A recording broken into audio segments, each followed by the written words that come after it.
Урматтуу телекөрүүчүлөр, эгерде сиздер балким табигаттан берилген каш бир аз кара эмес болсо, же болбосо кой эмес боло турган болсо, же формасы жок болсо, формасы жок боло турган болсо, мен кантип форма кылышым керек дей турган болсоңуздар, албетте азыркы биздин келген коногубуз менен болгон маекти жакшылап көрүңүздөр. Себеби дегенде биз ушул тууралуу кененирээк силерге маалымат берүүгө аракет жасайбыз. Бүгүн бизге Адис да келди. Ушул боюнча азыркы тил менен айтканда перманентный макияж боюнча Адис жана косметолог Айзат Дүйшенбиева бизде конокто. Саламатсызбы? Саламатсызбы. Кош келиңиз. Көргөнүбүзгө кубанычтабыз. Азыркы учурдагы дароо эле суроого өтөлү. Көп кыздардын баягы баардыгы эле кашы жасалма десек болот, тактап айтканда ошол татуаж же теневая растушевка деп коебуз, баардыгы жасатып жүрөт. Мунун канча жылдан бери өтө актуалдуу болуп баштады? Азыр кандай түрлөрү чыгып атат, ошол жөнүндө айтсаңыз. Бул азыркы күндө чында эле аябай актуальный тема деп айтсак болот. Анткени аял киши негизи башынан эле сулуук умтулат эмеспи, табигый өзүнүн табияты мененчи. Азыркы акыркы жылдар деп айтсак болот, бул нерсе өтө тез өзгөрүп жатат жана өтө тез өсүп жатат деп айтсак болот бул тармак. Эгерде мурун угуп жүрсөк, биз татуаж, татуировка деген нерселерди уксак, азыркы күндө перманентный макияж деген жаңы бир сөздү угуп жатабыз. Бул жерде кандай айырма бар, эмне үчүн ал эмне менен айырмаланат, кайсы бир жаңылыктар бар деп сурасак, анда бул жерде мындай деп айтсак болот да. Мурун чында эле татуировка деп көп чыга элек да, бул денеге сүрөт тартуу. Ал жерде өзүнчө керектелүүчү пигменттери бар, тереңки катмарга киргизет ал пигменттерди, боекторду жана өзүнүн оборудованиясы, аппараттары бар да. Андан кийин ошондон агып чыккан татуаж болгондо аял киши ойлоно баштады, эмнеге ошону эле мен кашыма, көзүмө, оозума кое албайм деп, анан ошол каш, көз, оозторду ошентип боей башташат. Бирок ал учурда баягы так бул изилденбеген себебинен, баягы кустардын методун көбүнчө жасалчу, анан терең кирип кетчү, кээ бир учурда пигменттин өңүн тандай алчу эмес, анан ар кандай өңдө чыгып калчу, кээде жашыл каш менен көрүп калабыз, кызыл каш менен көрүп калабыз. Кээде көк каштар, көк каштар көп эле да. Аны жылдап эле баягы өчүрө албай, ошол менен көп жылдан бери жүрүшчү. Азыркы күндө ал жакта дагы чоң өзгөрүүлөр бар. Азыркы күндө лазерный аппараттар чыккан, жана ремувер деп коебуз, химикалык жолдор менен дагы ал нерселерди өчүрсө болот. Эми ошондон кийин бир нече жыл уже мурда перманент макияж деген сөздү көрүп баштадык. Бул деген перманент деген бул стойкий деп айтылат да, көпкө чейин өчпөй турган деген мааниде да. Бул макияжды жалпысынан айтылганы ушундайбы, мисалы ошонун ичине татуаж, теневая растушевкалар кирет, Ооба, анын ичинде бул баардыгын каптаган бир название деп айтсак болот. Анын ичинде теневая растушевка деп угуп жүрөбүз, микроблейдинг, 6D, башка бир аттарды угуп чыгары мүмкүн, ошонун баары ошонун ичине кирет да. Азыркы күндө чында эле өзгөрүп жатат. Неге дегенде, азыр тагыраак айта алабыз, кайсыл теринин кайсыл катмарында иштейбиз, кайсыл катмарында иштеген туура, кайсыл учурда зыян алып келбейбиз биз денеге жана биздин териге, жана кандай боекторду тандашыбыз керек ар бир адамга жараша. Жана бул жерде эң эле көйгөйлүү бир маселе, бул жерде тазалык, ден соолукка зыян келтирбөө. Ушул тема ушул жерден сурайлычы. Мисалы, көп учурда ушул кашты жасатууда баягы ошону тандаган адистен көбүрөөк көз каранды болот да, кээ бирөө баргандан, бирөөгө ишенип баргандан да коркот. Анткени бул жерде кан менен кошо иштейсиздер, кан аркылуу көп оорулар башкаларга жугуп кетиши мүмкүн дегендей. Сиздердин иштеген аппаратыңыздар туурасында айтсаңыз, анан буларды кантип тазалап турасыздар? Ал тууралуу айта кетсек, мурунку түрдөгү аппараттар буга окшош мындан да башка түрлөрүн көрүшүңөр мүмкүн. Негизги бул жерде ролду ойногон нерсе бул ийнече болот да, бул ийнечелери. Мурун ушундай жалгыз эле бирийнеге окшош эле нерсе болчу. Бул нерсе бул жака кичинекей түтүкчөгө, ушундай эле диаметрдеги түтүкчөгө киргизилет. Бул аппараттын ичинде мотор бар. Мотор иштеген учурда бул ийне кирип чыгып иштейт. Биз боекком алып, анан кийин денеге, теринин үстүнө иштегенде ошол боек териге сиңет да. Базальный слой деп коебуз, дермальный слой, үстүңкү слоюна чейин жете алат да бул нерсечи. Анан мындай коркунуч туудура баштады. Бул иштеп жаткан учурда сордуруп кайра бияка киргизип атпайсызбы? Бул жакта кан, лимфа менен аралашып келип, анан кайра бул жака кирип кетиши мүмкүн деген бир ой туудурчу эле да. Бирок муну тазалай турган болсок, бул жерде мотор бар, муну эч кандай термообработка жүргүзө албайбыз. Кээ бир инфекцияларды биз билебиз, жөн эле баягы атайын дезинфицирующий средстволорго да өлбөшү мүмкүн да. Ошон үчүн ошол нерсе аябай чоң коркунучту туудурчу да, адамдан адамга оорууну жүргүзүп алат дегенчи. Азыркы учурда башка түрлөрү чыккан аппараттардын, алар мындай болуп көрүнөт. Жана бул жерге алмаштыра турган детальдары мындай болуп турат да. Толугу менен алмашат. Толугу менен алмашат. Мунун ичинде баягы инеси ичинде камтылган, сыртында болсо картриджи бар жабык, бул жеринде өзүнүн түтүкчөсү менен. Муну болсо алып эле ыргытып жиберишет. Бул нерсени болсо ырыткан күндө деле бул жака түтүкчө кирип кетиши мүмкүн эле да. Демек, ушундай аппарат менен колдонгондордон коркуш керек экен, Ооба, эми буну эми так эч ким баягы доказывать этип айтылган эмес, бирок эми бүткүл дүйнөдө бул нерсени өзгөртүп жатса системаны, анда муну кабыл кылыш бул туура деп эсептейбиз. Бир нече жыл мурун бул аппараттар өтө кымбат болгон себебинен маселер өзүнө аппарат алмаштырган мүмкүнчүлүктөр жок эле, анткени баягы салыштырмалуу бизде баа арзаныраак, процедуранын баасычы. Ошонун себебинен болчу. Бир азыркы күндө баягы бир учурда бир эле калыпта турбайт экен да, баягы көп азыр предложениялар болгон себебинен азыр аппараттарда баалар арзандап, көп эле маселер азыр аппараттарын өзгөртүп жаңы түргө өтүштү. Канча сом турат мисалы? Баалары ар кандай. Эми эң эле арзан, эң эле бул деген баа бул 5,5 сомдон 4,000 еврого чейин турат аппараттардын баасы. Ал эми сиз жасаган каштар канча жылга чейин жетет? Бул аябай жакшы суроо. Мурун баягы билчү элек го, бир жасагандан бери 10 жыл деге эле жүрчү элек каш мененчи. Көк каш болуп калганга чейинби? Көк жашыл болуп эле жүрө берчү элек. Азыр болсо андай эмес. Азыр баягы кайсыл катмарга иштерди түшүнгөндөн кийин баягы үстүртөн иштеп калган да. Терең киргизсек бул рубцеваниеге алып келиши мүмкүн, структурасын ткандарды өзгөртүшү мүмкүн. Анан кийин жанагы өңү өзгөрүп кетиши мүмкүн.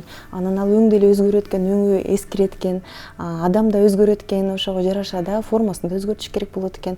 Ошон үчүн муну өтө терең киргизбегени туура да. Азыркы күндө үстүртөн иштеген себебинен ал тез эле кетип калат. Бир жылча убакыт бир нече. Бир жылга жетет, ошонун тегерегинде. Канча сом менен жасайсыз? Бизде азыр Кыргызстанда баалар бир орто эсеп менен алып караганда бир 3,000–4,000 сомдон өйдө болуш керек. Демек, бул 3,000–4,000 сомдук 2-3 процедура болот, Ооба, бир процедура, бул негизги процедурасы, экинчиси баягы реставрация деп коебуз, коррекция, ал болсо баягы толуктай турган процедура. Мен эми мырза катары бул нерсени чындыгында да терең изилдей албайм, анан көргөн дагы эмесмин. Мага кызыктуу болуп атат. Балким ушуну баягы сүрөт тартуу эмес, мисалы ошол татуаж эмес, кандайдыр бир суюктуктун жардамы менен каштын өзүн эле өстүрүп коюу мүмкүнчүлүгү барбы? Сүрөт тартуу эмес, балким мындай чачтан алып туруп бир жерге чач саюу деген дагы барбы азыр ушундай? Мырзалардын ой жүгүртүүсү менен болду, чындап азыркы суроо. Туура, бул эң туура, анткени деген биз деле ошонун үстүндө азыр изилдеп, ошонун үстүндө иштеп жаткан убагыбыз. Туура азыркы күндө имплантация волос деген бар да. Бирок азыр пока технология жете эле экен медицинадачы, бар аппараттар азыр чачты өстүрүп жатышат, эркектердин особенно чачтарын желкесинен алып төбөсүнө кайра коюп берип атышат. Ал нерсе бар өсүп атат. Бирок кашты чачтан алып, баштан алып, чачты кашка кое албайт экенбиз да. Эмнеге дегенде бул жакта коду башка, ал узун болуп өсүп кете берет. Анан кашты жаап калат момундай. Кашты кыркытып турганга туура келет. Эгерде ал аял кишинин өзүнүн чынында эле табигый өзүнүн кашы сейрек болсо, анда мындай методдор туура келип турат азыркы күндө. Мен кичине кезимде, бала чак кезимде эми айылда чоңойгондо билем да, баягы кыздар осмо коюшчу эле. Кадимкидей осмону мондай жалбыракты алып келип, жанагы езип, анан жап-жашыл кылып, ошону жанагы кебизге мисалы кебизди тийгизип алып туруп, анан мом менен коюп, тим эле бул жака чейин койчу эле. Анан эмне кылып атасың десе, бул каштын өсүшүнө жардам берет, же болбосо кашым коюу болот деп ошол убактагы менин кичине кезимдеги татуажым ошол болчу да. Азыр ошентип коюшабы, мындай барбы ушундай азыр деле ооба менин кээ бир клиенттерим коюшат. Анан байкашыма чын деле жакшы жардам берет. Баягы чын деле балким биз баягы табияттан өтө алыстап кетишибиз да мүмкүн да. Бул жака да аябай чоң маани бериш керек. Баары атайын дарылар деп айтсак болобу, баягы кашка териге койсок жардам берет өскөнгөчү. Бирок баягы бул заложенный болбосо генетика менен андан ашык өстүрө албайт экенбиз да. Ошонун себебинен бул тармакта өнүп жатат окшойт. Анан мындай суроо жаралып атат да. Кээ бир баягы ушул каштын жасаткандан кийин кээде 1-2 процедура жасагандан кийин өчүп калат экен да. Бул адамдын терисинен болобу же жасаган адистен болобу? Экөөнүн тең болушу мүмкүн. Кээде болот, кээ бир организмдер кабыл албайт. Кабыл албайт десем, такыр эле албай коюшу мүмкүн эмес, алат, бирок аз алышы мүмкүн. Көп кармалбашы мүмкүн. Бул теринин тибине жараша майлуу типте болот, же болбосо кургак терилер болот, ошого да жараша. Майлуулар жана жаш кыздардын териси көпкө чейин кармабайт перманент макияжды. Баягы улгайып калган эжекелерибизге кылсак, ал бир нече жылга чейин да жүрө бериши мүмкүн. Организм баягы иммунитети бастаган сайын сопротивляемость азайып калат турбайбы, ошон үчүн баягы күрөшө албай калат. Ошо сиз деле туура айтып болушуңуз керек. Бул нерсе эми канчалык негиз деңгээлде бул натуралдуу деп айтсак болот, жана организмин түртүп чыгарып атпайбы, бул кереги жок нерсе мага. Бул кереги жок деп түртүп чыгарат да. Бирок биз болбой эле аял киши кайра эле үстүнөн бой берет, керек эле кыйнап алып керек деп кайрадан кабыл алды эле. Эми боекторду каяктан аласыздар? Боекторду азыркы күндө жакшы, азыр түрлөрү көп. Жана ушул эле азыркы ушул теманы улай кетсек, ошонун үстүнөн дагы көп ой жүгүртүп, жана көп изилдейбиз да. Ошол эле состав таза болуш керек. Ошол эле состав зыян алып келбеш керек, жок дегенде зыян алып келбеш керек. Анткени бул биздин кан менен ушул лимфа менен тыгыз байланышта болгон себебинен биз туура түшүнүшүбүз керек бул нерсени. Ошол эле боектордун да түрлөрү болот экен да. Промышленный боектор болот, фармацевтический, пищевой деп коебуз. Ошонун айырмалары бар. Эгерде промышленный десек, азыр могу жерге көрүп турган бүт боектон баары эле ошого кирет да. Эгерде ушундай эле боекту алып, эгерде биздин краскага киргизип койсо, ал жеңил алынат чында элечи. Ошон үчүн татуировочный пигменттердин кээ бир түрлөрү өтө жеңил алынат. Анткени ал жерде промышленный пигменттердин түрү болушу мүмкүн да. Биз баягы химик болбогондуктан аны толук изилдей албайбыз, билбейбиз. Ошондуктан биз баягы производительдин койгон составтарына, производителдин канчалык баягы деңгээлде алар сертифицированы, алардын продукциясы ошого маани беришибиз керек да. Ошол боюнча да биз баягы адистерди чакырып турабыз. Жакында эле Кореядан бир чоң адисти чакырдык. Ал өндүрүш тармагында 27 жылдан бери иштеген, ошол химика, өзү химик жана ошол пигменттерди чыгарган адам эле да. Ал бизге түшүндүрүп берди. Кайсыл нерсеге маани беришибиз керек, кантип биз тандай алабыз ошол пигменттерди. Адамга зыян алып келбеш үчүн. Маегизде жыйынтыктай турган суроо болсун, жыйынтыктоочу. Азыркы учурда социалдык тармактарда аябай жарнама көп болуп эле, мен каш жасай калам, мен мынтип кылам, тигинтип кылам дегендер көбөйүп кетти. Сиздин кыскача жооп берсеңиз, кантип адисти тандаш керек, эмнесине көңүл буруш керек? Эми биринчи учурда азыркы оңой болуп калбадыбы, биз баягы сүрөттөрүн көрө алат экенбиз да. Бирок сүрөттөрдү башка интернеттен алып деле коюп коюшу мүмкүн. Башка жактан коюп койсо да. Мүмкүн. Өзүнүн портфолиосу болуш керек сүрөттөр мененчи. Ошол жактан дагы көрсөңөр болот. Анан кийин кирип келгенде эле байкалат болуш керек, ошол иштеп аткан жери, условиясына маани бериш керек. Анан кылдырып жаткан адам талап кыла алат. Эмне менен иштейсиз? Мага көрсөтүңүз, кайсыл аппарат менен иштейсиз, кайсыл пигмент иштейсиз, аттары кандай, жазып алайын, кайсыл өңдөр болот. Анткени эмкиде келгенде ушул өңдөрдү колдонго туура келет. Булардын баары одноразовый, бүт перчатки, колдонулуп жаткан керектелүүчү материалдардын баары тең баягы уже алмаша турган нерсе болуш керек да. Аны баягы өзүн баягы сыйлаган адам жана буга ответственный адамдар баарын көрсөтүп ачык эле көрсөтүш керек. Чоң рахмат. Албетте баягы мен баягы мырзалардын көзү менен караганда чынында буга чейин татуаж эмне деген, эмне кылып деп жакындан карап, муну таңга беришем. Бир аз болсо дагы билип алдым. Сизге чоң рахмат айтабыз. Рахмат, сиздерге да. Сизге ыраазычылык билдирели. Бүгүн бизде конокто мына ошол каштарды жасаган адис десек болот, косметолог Айзат Дүйшөнбиева. Сизге ыраазычылык.